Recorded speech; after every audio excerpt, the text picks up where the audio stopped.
오늘 하나님의 말씀은 모든 것이 다 하나님의 은혜입니다. 송년주일이죠. 52주 마지막 주일 하나님께 예배하러 우리가 섰습니다.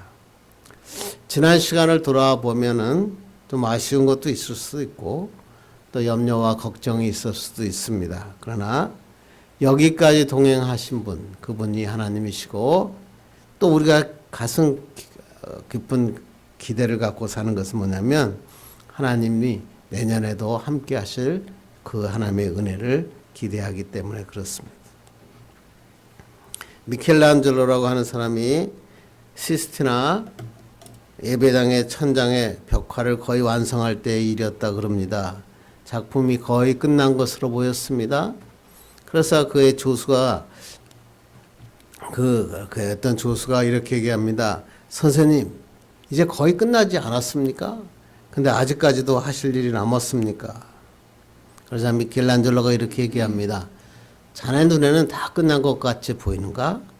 아직 내 눈에는 끝나지 않았다네. 그리고는 계속 몇 달을 작업을 계속합니다. 그래서 이제 이 조수가 보기에는 이제는 다 끝났다라고 생각하고 있었습니다. 그런데도 그 미켈란젤로 여전히 그것을 계속 천정을 응시하면서 그 장소를 맴돌고 있었습니다. 이제는 조수가 더 이상 이렇게 얘기합니다. 선생님, 이제는 더 이상 할 일이 없지 않습니까? 이제는 다 끝나지 않았습니까? 그때 미켈란젤로가 했던 유명한 말이 좀 많이 회자되고 있죠. 그 사람이 이렇게 얘기합니다. 내 눈에는 다 끝났는데 주님 보시기에는 어떨지 모르지. 주님 보시기에는 어떨지 모르지. 참 멋진 화가죠. 한 해를 보내는 우리 마지막 주일, 우리는 거의 다 끝났다라고 생각할지 모르지만 정말 우리 주님이 보시기에는 어떠실까 한번 생각해 봤습니다. 우리 그리스도인은 내가 끝났다 그래서 끝난 게 아니라 주님이 끝났다라고 해야 끝나는 것입니다. 오늘 한 해 결산한 송년주일 2024년이라는 한 해를 매듭짓고 있습니다. 그런데 이것을 보면서 이런 생각을 했습니다. 2024년의 매듭이 아니라 우리 인생의 매듭을 칠 때도 있을 것이다. 우리 인생의 매듭을 칠 때 주님이 보시기에 어떤 매듭을 우리는 지을 수 있었을까? 한 해 한 해를 잘 매듭을 지어야 하나님 앞에 마지막에 섰을 때 하나님께서 잘했다, 착하고 충성된 종아, 이런 하나님의 음성을 들은 그런 사람들이 되는 게 얼마나 기쁘겠느냐 생각합니다. 2024년을 아름답게 마무리할 때 가장 중요한 게 뭘까? 그래서 오늘 말씀을 준비한 거죠. 이 세상의 모든 것은 하나님의 은혜로 된 것이다. 이걸 기억하는 것입니다. 지금까지 지켜주신 것도 하나님의 은혜요. 앞으로 살아가는 것도 주님의 은혜 아니면 불가능하다. 이것을 깨달으면 우리는 그리스도인으로 승리하며 산다는 것입니다. 국내일보에 이런 이야기가 나왔더라고요. 오래전 미국에 있는 보스턴사에 스트로사라고 하는 청년이 살고 있었습니다. 그는 큰 꿈이 있었는데 자본이 없었습니다. 그래서 당시 거부인 사람 중에 바턴이라는 사람에게 있었는데 그 사람에게 가서 내게 2,000불을 빌려야겠다라고 그에게 찾아갔습니다. 그리고 그에게 이렇게 얘기합니다. 나는 담보도 없고 아무것도 없습니다. 그러나 나에게는 꿈과 용기가 있습니다. 나에게 2,000불을 투자해 주십시오. 빌려주십시오. 그 은혜는 잊지 않겠습니다. 그랬더니 바턴 씨의 주위 사람들이 이야기합니다. 경력도 없고 담보도 없고 후원자도 없는 사람에게 돈을 구워주는 것은 마땅치 않다. 위험하다라고 하는 것입니다. 그런데 바턴 씨는 그 청년을 쳐다볼 때 그 청년의 용기가 마음에 느껴졌고 그가 꾸는 꿈이 마음에 들었습니다. 그래서 그에게 아무 조건 없이 2,000불을 빌려주었습니다. 그랬는데 스트로사는 얼마 되지 않아 이 청년은 이 돈을 다 갚았습니다. 그리고는 잊어버리고 10년이 지났습니다. 갑작스럽게 대공황이 찾아왔습니다. 이때 바턴 씨는 대비를 이것을 준비하지 못해서 파산 직전에 놓이게 됐습니다. 그런데 이 사실을 알게 된 스트로사 이 청년이 바턴 씨를 찾아가서 빚진 돈 글쎄 7만 5천 불을 갚아주겠다는 것입니다. 바턴 씨가 깜짝 놀랐습니다. 자네가 빌려간 돈 2천 불은 이미 10년 전에 다 갚았는데 왜 자네가 내 진 빚을 갚는단 말인가? 라고 물었습니다. 그때 스트로사 이 청년이 이렇게 얘기합니다. 그때 진 2천 불은 옛날에 이미 갚았지만 회장님이 베풀어 주신 은혜는 평생 갚지를 못합니다. 그때 2천 불로 장사해서 오늘날 이렇게 큰 부자가 되었습니다. 돈으로 갚을 수 없는 믿음, 신뢰를 저에게 주셨기 때문이죠. 회장님께서 제게 베풀어 주신 은혜와 사랑은 영원히 갚을 수 없는 큰 빚이었습니다. 덕분에 이 바턴은 다시 재기할 수 있었고 이 두 사람은 모두 사업에 크게 성공했다라고 하는 내용이었습니다. 여러분은 이 두 사람 중에서 어떤 사람이 참 어리석은 사람이라고 생각합니까? 담보도 없는데 돈을 빌려준 바턴 씨가 어리석다라고 생각하십니까? 아니면 이미 2천 불 다 갚았는데도 불구하고 글쎄 7만 불이 넘는 돈을 다시 그 은혜를 갚겠다고 돈을 주는 이 청년이 어리석다고 생각하십니까? 세상 사람들의 눈에는 둘 다 어리석게 보일 수 있습니다. 특히 한국 같은 상황에서는 이런 사람 참 어리석어 보입니다. 그러나 그들의 마음에는 뭐가 있었죠? 은혜에 보답하는 마음, 진실한 마음이 있었다는 것입니다. 우리를 향한 하나님의 사랑도 마찬가지죠. 우리가 갚을 수 없는 하나님의 큰 은혜를 받고 살았습니다. 성공도 은혜였고 실패도 은혜였습니다. 지금 살아 숨쉬는 것도 하나님의 은혜. 우리는 모두 하나님의 은혜 안에 있습니다. 과거도 은혜였고 현재도 은혜였고 미래도 은혜로 채워주실 것입니다.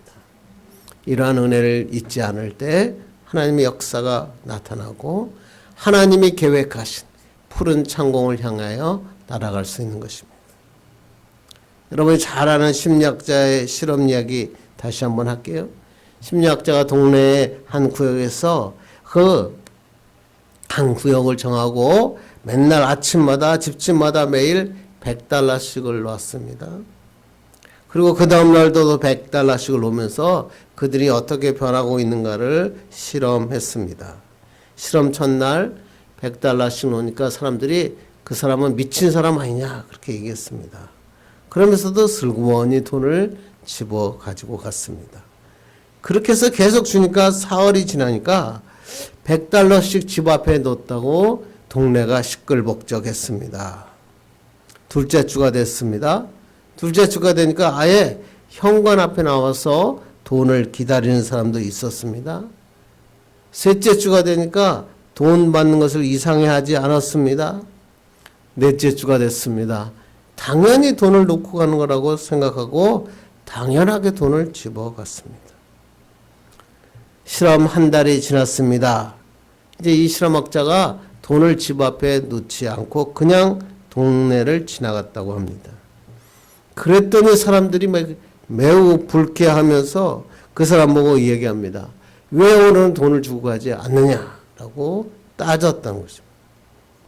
사람들은 이유 없이 베풀어진 은혜를 당연한 것이라고 생각했고 고마워하는 것보다는 오히려 주지 않은 것에 대해서 서운해하고 불평했다라고 하는 것입니다.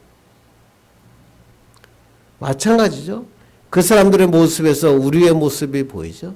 하나님이 우리에게 한량없는 은혜를 받으면서도 하나님 앞에 감사할 줄 모르며 삽니다. 하나님의 그렇게 놀라운 축복을 우리에게 베풀어 주셨는데도 왜 하나님은 나에게 이런 더 큰 은혜를 베풀어 주지 않느냐고 불평하며 삽니다. 사탄도 항상 이렇게 얘기합니다. 하나님의 은혜는 그냥 받는 게 아니야. 우리의 돈을 내거나 노력으로 살 수 있어. 그렇게 유혹합니다. 그러나 하나님의 은혜는 어느 성경을 봐도 돈이나 우리의 선행으로 살 수 있는 것이 아니라는 것입니다. 하나님의 은혜는 값없이 주어지는 것입니다. 우리가 구원받은 것, 우리가 잘나서 우리의 노력 때문에 받은 게 아니고 하나님의 무조건적 은혜였습니다.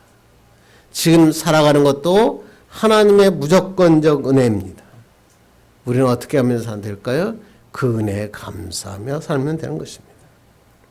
그래서 하나님께서 베풀어 주신 은혜는 과연 뭘 거고 하나님의 그 은혜 안에 우리가 감사하며 사는 방법은 무엇인가 오늘 본문을 통해 살펴보기를 원합니다. 가장 첫 번째 은혜의 사람으로 살기 위해서는 하나님의 은혜를 기억해야 된다. 하나님의 은혜를 기억해. 내가 여기까지 올 수 있었고 하나님의 백성으로 살 수 있었고 나의 나 된 것은 다 하나님의 은혜라는 것입니다. 한번 9절 보겠습니다. 시작. 나는 사도 중에서 가장 작은 자라. 나는 하나님의 교회를 받게 하였으므로 사도라 칭함받기를 감당하지 못할 자니라. 오늘 본문은 우리가 잘 알듯이 부활장이라는 부활장입니다. 당시 고린도 교회에서는 예수님의 부활에 대해서 믿지 못한 자가 굉장히 많았습니다. 바울은 이런 부활을 의심하는 자에게 오늘 부활에 대해서 확실하게 얘기하고 예수 그리스도가 죽으시고 부활하심으로 내가 하나님의 자녀가 되었고 부활하신 예수님이 나를 찾아오셔서 나에게 사도의 직분을 주셨다라고 오늘 증거하고 있다고 하는 것입니다. 자기는 사도라 칭함받기를 감당하지 못할 자였지만 부활하신 주님이 자기에게 오셔서 하나님의 놀라운 축복을 베풀어 주셨다.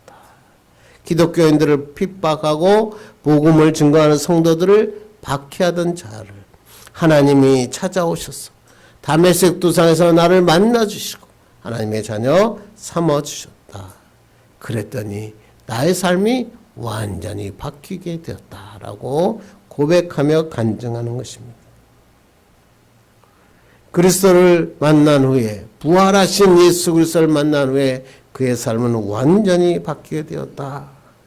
그러면서 이제 그 마음의 고백을 이렇게 얘기합니다. 읽겠습니다. 시작. 그러나 내가 나 된 것은 하나님의 은혜로 된 것이니 내게 주신 그의 은혜가 헛되지 아니하여. 나 된 것은 뭐예요? 하나님의 은혜로 된 것이다.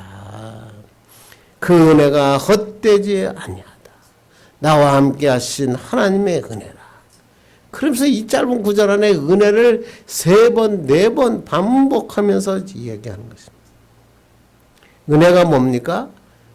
네이버 사전을 찾아봤더니 남에게서 받은 고마운 혜택이라고 설명되어 있었습니다. 그러나 우리가 기독교에서 말하는 은혜는 다릅니다. 은혜는 카리스. 여러분 너무 많이 들었던 단어죠. 기쁨, 긍휼, 은혜라는 의미입니다. 하나님의 사랑을 받을 자격이 없는 사람이 하나님으로부터 값없이 받은 은총. 그래서 하나님의 은혜가 넘치면 마음에서 끊임없이 흘러나오는 감정, 그것을 아까 은혜를 카리스 그랬잖아요. 그때 이 카리스를 받아서 마음이 막 넘쳐나오면 그걸 뭐예요? 카라, 기쁨이다 그런 거예요. 하나님의 은혜가 내 가슴에 넘치게 내면 기쁨이 넘쳐난다. 그리고 이 은혜가 풍성하게 카리스가 흘러 넘치는 상태, 이걸 갖다가 유카리스테오, 감사. 은혜가 막 넘쳐나면 어떤 생각입니다? 감사하는 삶을 살게 된다. 이렇게 헬라어는 우리에게 이야기하고 있다고 하는 것입니다. 우리가 자격이 있어 받은 게 아니라 하나님의 무조건적인 사랑으로 우리를 베푸셨다. 그래서 어떤 신학자는 은혜라는 단어 앞에 항상 그럼에도 불구하고 내 삶에 그렇게 형편없음에도 불구하고 값없이 주시는 주님의 은혜로 하나님의 사람이 되었습니다. 이렇게 고백하는 것입니다. 그래서 오늘 바울은 지금 자기가 예수 그리스도의 부활이 없었다면, 부활하신 주님의 은혜가 없었다면 나는 이 자리에 설 수 없었습니다 라고 이야기하는 것입니다. 오래간만에 이걸 준비하다가 빌리 그레이엄 목사님이 생각났어요. 세계적인 부흥전도사죠. 정말 우리 한국에 와서 엑스폴로 할 때 참 제가 그때 학생 때인데 얼마나 은혜를 받았는지, 그 여의도 다리를 갖다 그냥 새벽에 걸어 다니면서 그곳에서 정말 그 사람들에게 이 서명서를 쓰고 얼마나 은혜를 받았는지 모르겠어요. 그러나 그분이 2005년도 6월 26일 날 뉴욕의 그 코로나 파크라는 곳에서 마지막 부흥회를 했어요. 뇌수종에 걸렸고 전립선 암에 걸렸고 파킨슨 병을 앓고 있는 86세의 그레이엄 목사님이 지난 60년간을 다 정리하면서 마지막 부흥회를 했단 말이에요. 86세 이 빌리 그레이엄 목사님은 60년간 185개국에서 2억 명이 넘는 사람에게 복음을 전했고, 그때 그 빌리 그레이엄 목사님에 대한 기사가 실렸죠. 파킨슨병에 걸린 그의 몸은 나날이 여여갖고 입속에 침도 말랐다. 그럼에도 불구하고 마지막 부흥회 때 올라가서 힘을 다하여 온 신의 힘을 다하여 복음을 전하는 자가 되었다. 그러면서 올라가서 이렇게 얘기합니다. 하나님께서 왜 나 같은 것으로 하여금 수많은 사람에게 복음을 전하게 하셨는지 지금도 알 수가 없다라고 고백했다는 것입니다. 기독교 역사상 최고 탁월한 전도자 빌리 그레이엄 목사님, 엄청난 많은 사람들에게 복음을 전하고 구원하는 사역을 담당했죠. 그런데 자기가 하늘나라에 들어가면 제일 먼저 묻고 싶은 단어가 있답니다.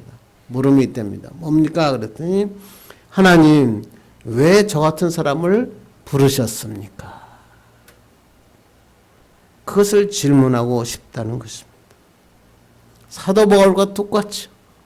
빌리 그레이엄도 사도 바울처럼 은혜 속에서 자신을 발견했다는 것입니다. 하나님의 은혜를 깨달으니까 겸손한 자가 되고 감사하는 삶을 살았다라는 것입니다. 너무나 유명한 라이언 킹 아시죠? 여러분 줄거리 아시죠? 무파사라고 하는 사자가 있었어요.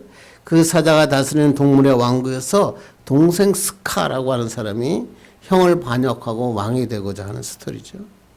동생 사카는 무파사의 아들 심바라고 하는 어린 사자를 이용해서 형을 죽이고 자신이 왕이 되어서 이 온 그 다스리는 왕국을 황폐화시킵니다.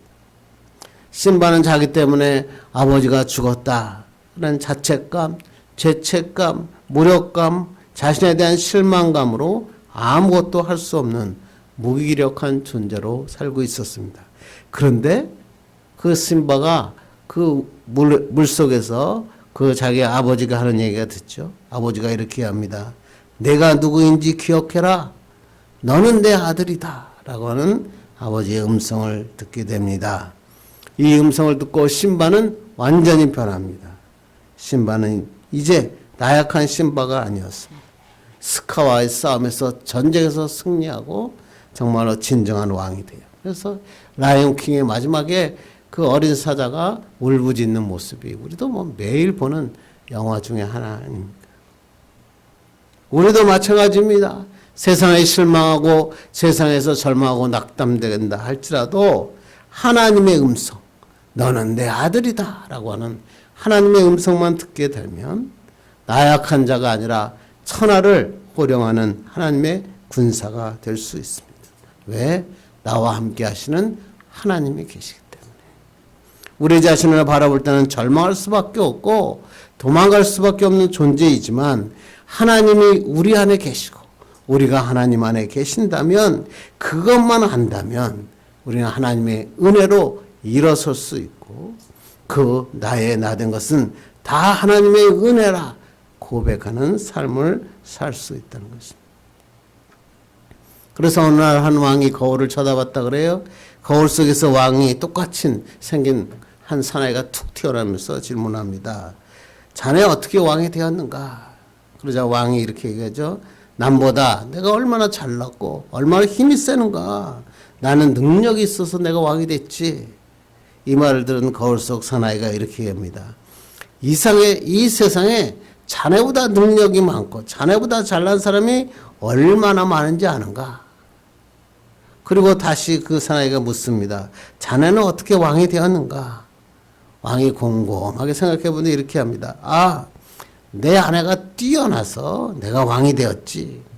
그랬더니 그 사나이가 말합니다. 이 세상에 자네 아내보다 뛰어난 사람이 얼마나 많은지 아는가? 당신의 아내보다 더 이쁘고 능력 있는 여자가 많단다. 또다시 거울 속 사내는 그러면 자네는 어떻게 왕이 되었는가? 또 질문합니다. 왕이 곤욕스럽습니다. 할 말 다 했습니다. 이 말 저 말 다 했는데 아무것도 답이 없었습니다. 진땀이 났습니다. 궁색한 변명만 드러났습니다. 마지막에 이 사나이가 또 묻습니다. 자네는 어떻게 왕이 되었는가? 결국에 이 왕이 두 손을 들고 말합니다. 내가 뭐 자랑할 게 있습니까? 그저 하나님의 은혜 덕분이죠. 그러자 그 사나이가 거울 속으로 들어갔다. 왕이 된 것은 내 능력과 내 아내의 능력과 내 집안의 능력이 아니라 하나님의 은혜다. 이걸 깨달으면 하나님이 기뻐하시고 영원히 승리하는 인생으로 살게 하십니다. 이런 하나님의 은혜를 깨닫는 사람 되기를 간절히 바랍니다. 둘째는 은혜만 깨달으면 되는 게 아니라 은혜 받은 증거가 삶에 있어야 된다. 하나님의 은혜를 받았다. 그리고 거기서 만족하면 하나님의 은혜 받은 사람이 아니죠. 하나님의 은혜 받은 사람은 반드시 증거가 있어야 된다. 그래서 오늘 사도 바울은 이렇게 얘기합니다. 읽겠습니다. 시작. 내가 모든 사도보다 더 많이 수고하였으나 내가 한 것이 아니요 오직 나와 함께 하신 하나님의 은혜로라. 앞에서 나는 지극히 작어라. 사도라 칭함을 받기에 감당하지 못할 자다. 겸손한 자가 됐잖아요. 은혜 받으면 첫째 겸손해야 돼요. 그리고 은혜 받은 사람의 증거는 겸손이에요. 그 사도 보세요. 사도 바울 보세요. 누구보다 능력이 있었고 누구보다 많은 교회를 개척했고 어디에 가서는 놀라운 역사를 나타냈어요. 그러나 그는 나의 이 모든 것은 하나님의 은혜다. 겸손한 자가 되는 것입니다. 여기서 또 오늘 성경을 보니까 하나님의 은혜로 된 사람은 여기서 수고했다 그렇죠. 수고라는 헬라어를 찾아보니까 코피아오이라는 건데 탈진할 정도로 노력하다. 하나님의 은혜를 깨달았는데 이 하나님의 은혜를 깨달은 사람은 뭐예요? 수고하는 자는 거예요. 어느 만큼 수고한다고요? 탈진할 정도로 노력하며 수고했다. 은혜를 갖기 위해 목숨까지 내놓고 하나님의 일을 감당하는 자로 세워졌다. 이 수고를 통해서 하나님의 나라가 세워지고 그 복음이 지금 우리까지 전해졌다라고 하는 것입니다. 사도 바울은 이러한 수고를 자랑하는 게 아니에요. 하나님의 은혜에 나는 감사하며 기쁨의 삶을 살았다. 그러면서 지금 이 은혜에 대한 수고에 대해서 이야기하고 있다고 하는 것입니다. 그렇습니다. 은혜 받은 자는 그것에 감사하고 앉아있는 자가 아니라 그 하나님의 은혜에 담당하게 더 하나님을 위하여 수고하는 자가 되어야 된다. 우리가 찬송가 중에 성자의 귀한 몸 날 위하여 은혜라고 있죠. 4절에 뭐냐면 만 가지 은혜를 받았으니 내 평생 슬프나 즐거우나 그 다음에 이 몸을 온전히 주님께 바쳐서 주님만 위하여 늘 살겠네. 이게 바로 은혜 받은 자의 증거입니다. 만 가지 은혜, 나를 구원하시는 은혜죠. 십자가에 죽으셔서 부활하셔서 나를 구원하신 이 구원, 이 하나님의 선물. 그래서 하나님의 선물이라고 그러죠. 우리에게서 난 것이 아니요 하나님의 선물이다. 그런데 그 다음에 우리가 해야 될 것은 뭐예요? 하나님을 증거하는 자로 사는 거예요. 이 몸을 온전히 주님께 바쳐서 주님만 위하여 사는 하나님의 사람이 되는 것입니다. 그래서 우리는 함께 하시는 주님, 이 주님이 함께 하심으로 나는 주님을 기쁘게 하는 삶을 살기를 원합니다 라고 살아야 되는 것입니다. 여러분 스펜서 존스 유명한 책이 있죠. 누가 내 치즈를 옮겼는가. 뭐 비기독교인이고 뭐 많은 사람들이 읽었던 책 중에 하나입니다. 그 사람이 또 하나 쓴 책이 뭐예요? 선물이라고 하는 책이죠. 이 한 소년이 선물이 그 가장 세상에서 가장 귀중한 선물이 무엇인가라고 이야기하면서부터 어느 노인이 그에게 그 물음에 대한 답을 해나가는 과정을 책으로 쓴 것입니다. 소년은 이 세상에 가장 귀한 선물이 무엇인가 해답을 찾으려고 했지만 현실에 장애물에 항상 부닥쳤습니다. 병에 걸리기도 했고 실연을 당하기도 하고 사업에 실패하기도 했습니다. 그때마다 노인에게 찾아가서 물어봤습니다. 세상에서 가장 귀한 선물을 찾게 해 주십시오. 그러자 노인은 이렇게 얘기합니다. 그 선물은 누가 주는 것이 아니라 내가 스스로 찾아야 한다. 소년이 청년이 되고 장년이 되었습니다. 그런데도 여전히 선물을 알지 못했습니다. 일터 가정 어디를 가나 끈질기게 나서 자기의 평화를 얻고 나중에 소중한 삶을 살게 된 후에 그 선물을 발견하게 됩니다. 그 선물이 바로 present, 현실이라는 것입니다. 우리가 보기에는 덧없이 던져진 것 같은 내 현실, 이 현실이라는 것이 나에게 인생의 가장 중요한 선물임을 알게 되었다. 하나님의 은혜를 받은 사람들은 나에게 주어진 이 현실에 하나님이 주어진 것임을 깨닫는 것입니다. 그러니까 최선을 다하는 겁니다. 그것을 은혜로 받았기 때문에 이제 하나님을 위하여 그것을 사용하고 수고하는 자가 되는 것입니다. 그렇게 할 때 하나님이 어떤 역사를 일으켜 주십니까? 로마서 8장 28절 읽겠습니다. 시작. 우리가 알거니와 하나님을 사랑하는 자, 곧 그의 뜻대로 부르심을 입은 자들에게는 모든 것이 합력하여 선을 이루느니라. 이 모든 것은 뭐죠? 인생에서 만나는 모든 문제들을 얘기하죠. 하나님이 은혜를 주시고 하나님이 함께 하심을 깨닫고 나니까 모든 것이 변하여 뭐요? 협력하여 선을 이룬다. 놀라운 말씀이죠. 우리가 퍼즐을 맞추면 조각조각 보이면 아무것도 아닌 것 같아요. 그런데 퍼즐을 다 맞춰보면 멋진 그림이 탄생하는 거예요. 하나님도 마찬가지예요. 우리 인생에서 우리가 만나는 고통, 슬픔, 또 여러 가지 한 조각조각들, 퍼즐 같은 조각들이 어떻게 보면 의미 없는 것 같은데 시간이 지나면서 퍼즐이 하나씩 맞춰가면서 우리는 하나님의 계획을 알게 되는 것입니다. 아, 이것이 하나님의 은혜구나.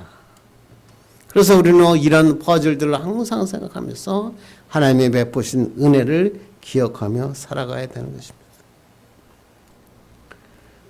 골프공 여러분 아시죠? 골프공을 보면 안에 딤플이라고 하는 조그만 구멍들이 있습니다. 이걸 우연히 만들어졌다고 합니다. 1800년대에 골프공은 탁구공하고 똑같이 맨질맨질한 매끈했습니다. 그런데 공을 자꾸만 치다 보니까 표면에 막 상처가 났습니다. 그런데 이 상처난 공이 치니까 보통 공보다 더 많이 나가는 것을 발견하게 됩니다. 야, 그러면 이 공에다가 상처를 내보자. 그래서 이 보조개라 그러는데 골프공의 보조개라고 하는 딤플을 200개 정도에서 500개 정도를 놓게 됩니다. 그랬더니 보통 치게 되면 300m, 30m 이상씩 더 나가게 되는 것입니다. 보통 한 400개 정도의 그 딤플이 골프공에 있다고 합니다. 어떤 공은 그 딤플은 정말 한번 많이 나가게 하고 싶다 그래가지고 1070개나 되는 공을 출시하기도 했다. 사각형으로 만들어 보기도 하고 오각형으로도 만들어 보고 원형으로 만들어 봤다라고 하는 것입니다. 그래서 이 골프협회에서 이 공들을 조사했더니 보통 딤플이 없는 공보다 30m 정도를 더 나간다. 이게 엄청난 거거든요. 표면이 거친 공은 표면에 흐르는 공기를 이렇게 무빙시켜서 상승시켜서 정말로 더 멀리 날려가게 된다. 이 골풍의 딤프는 그냥 만들어진 게 아니다라고 하는 것입니다. 우리 인생에도 마찬가지예요. 어쩔 때는 아픔이 오기도 하고 실패하기도 하고 상처가 나기도 합니다. 그런데 지나고 보니까 그 상처가 내 은혜로, 하나님의 은혜로 더 멀리 날게 하시는 하나님의 축복이었다라고 하는 것입니다. 이것이 하나님이 함께 하신 은혜죠. 그래서 이 바울은 지금 하나님이 나와 함께 하신 이 은혜에 정말 감사하며 생명을 바쳐 나가는 것입니다. 그래서 사도행전 이렇게 이야기합니다. 읽겠습니다. 시작. 내가 달려갈 골과 주 예수께 받은 사명 곧 하나님의 은혜의 복음을 증언한 일을 마치려 하면은 나의 생명조차 조금도 귀한 것으로 여기지 아니하노라. 바울은 어떻게 해요? 생명까지 바쳐서 부활의 주님을 증거했다. 왜? 하나님의 은혜를 깨달았기 때문에. 우리가 하나님의 은혜를 깨닫는 자는 이러한 하나님의 은혜에 대한 증거가 있어야 된다라고 이야기하는 것입니다. 이제 말씀을 맺으려고 합니다. 천국의 열쇠, 유명한 거죠. A.J. 크로니 박사가 광산 쪽에서 환자들을 진료하고 있는데 어디 멋진 간호사가 들어왔습니다. 그는 아주 훌륭한 간호사였는데 그 근무하는 병원에서 오해를 받고 거기에 온 것입니다. 그런데 얼마나 일을 잘하고 상냥한지 항상 얼굴에는 기쁨이 가득했습니다. 그 크로니 박사가 이렇게 얘기합니다. 아니 이런 곳에서 일할 것 같지 않은 사람인데 어떻게 여기까지 오시게 됐습니까? 그리고 그 일한 만의 대가도 옛날 봤던 것에 너무 형편없이 적은데 어떻게 이렇게 기쁘게 일할 수 있습니까? 그랬더니 간호사가 이런 얘기를 했다 합니다. 월급이 적기 때문에 더 기뻐할 수 있습니다. 적당한 월급을 받는다면 나는 고용인에 불과합니다. 그러나 나는 월급과 상관없이 일하기 때문에 하나님의 은혜를 기억합니다. 하나님이 나에게 주신 은혜를 갚기 위하여 내가 수고하고 했으니 하나님이 나에게 기쁨을 주십니다. 내 인생은 하나님이 인정해 주십니다. 은혜는 이렇게 변화되는 겁니다. 인생의 삶에서 슬픔이 변하여 기쁨으로 바꾸어 주시는 것입니다. 인생관이 바뀝니다. 운명까지 바뀌게 합니다. 이 하나님의 은혜를 우리가 2024년 다시 한번 생각해보고 또 이 하나님의 은혜로 내년도에 더 큰 은혜로 갚아주실 것을 기대하며 당하는 축복의 사람들 되기를 간절히 바랍니다. 기도하겠습니다. 하나님 감사합니다. 오늘도 은혜로